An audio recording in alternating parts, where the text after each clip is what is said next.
Yes, intuition, what an interesting idea, and partly because it's not an idea, or it's not about ideas. If you think about the notion of an idea, the word idea comes from a Greek idea for an image, something that comes to you and is sort of clear, like we have an ideal, an idea. And actually, I think that whatever intuition is, it's more of a feeling than it is a picture, if you like. So ideas are pictures in our heads, essentially, but I think intuition's more feelings. And this is why when it comes to intuition, we talk about gut feeling, for example.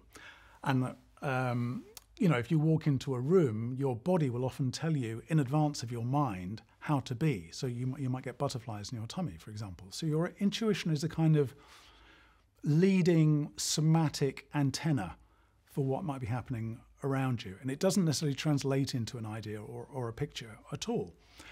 So that's the first thing I think I want to say about intuition, that there's a sense in which it shows, or suggests at least, that the body is more intelligent or sentient than the mind might be. And of course, it's probably time to abandon that dualism, that separation between body and mind anyway. You know, and we're learning more about the fact that the gut appears to have some kind of brain function in it anyway.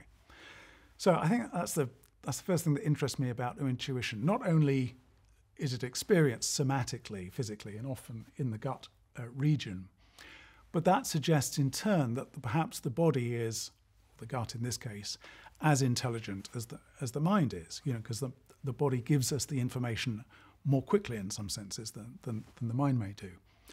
But there's another sense in which I want to talk about intuition that does sort of suggest it is a kind of picture in some way. And I want to talk about, I guess, 3 different ways of looking, the third of which I'll describe as a form of intuition. I'm going to make up a word for. The word is hazing, as in purple haze.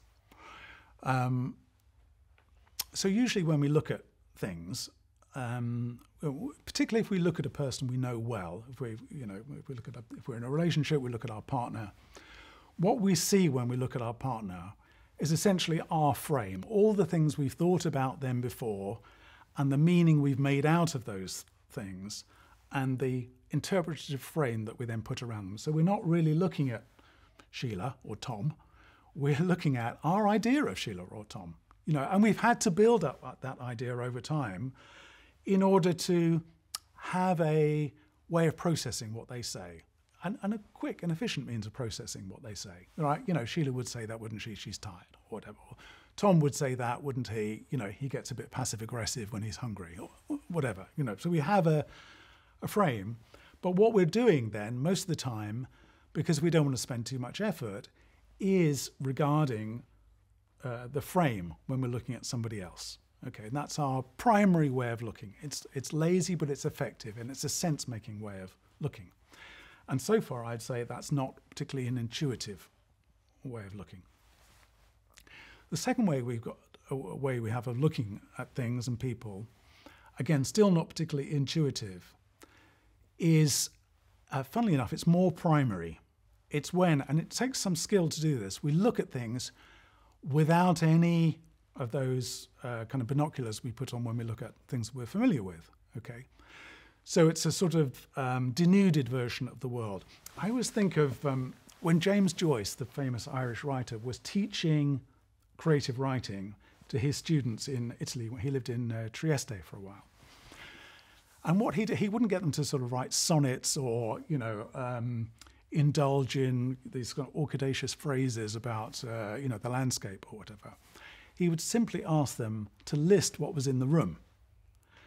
And it's actually quite a hard challenge because it's so empirical. Difficult because we tend to add in all these fillers all of the time and see what we want to see through the frame we have.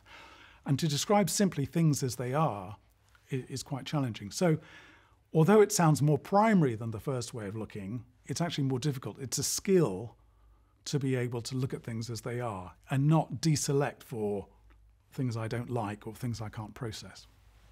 Still, I'd say it's not intuitive. For what I would say, intuition works at its best, actually, when we look at things with what I'm calling it hazing, with what I would call a kind of soft focus, essentially. It's where we tune out a little bit so that we can see the whole, but not in detail. So things become a little bit fuzzy, but we're holding the whole. And when we hold the whole, I think that's when our intuition is most activated. Precisely because the intuition is not an analytic sense. Analysis means breaking things down into their pixels, essentially. So it's a non-pixelated view of things when we're just getting a sense of, oh, I see the whole. And it may be very fleeting. And sometimes it may come to you, it doesn't have to be a physical picture. It may be a picture in your mind where you suddenly see a situation as a whole and you think, I see now.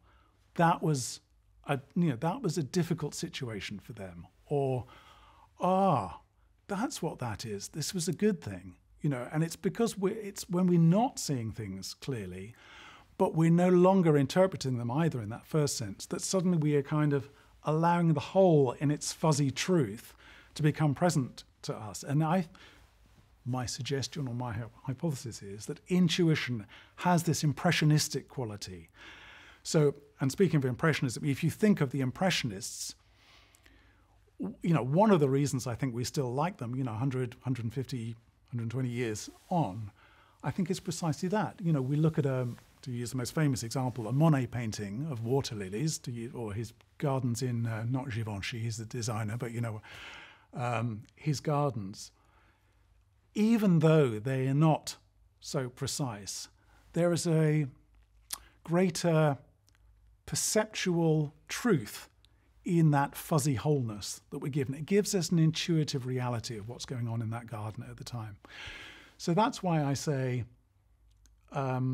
intuition is not about pictures necessarily, and yet there is a sense in which we ought to be working with our hazy pictures of the whole if we want to understand the whole. And that, for me, is where intuition arises.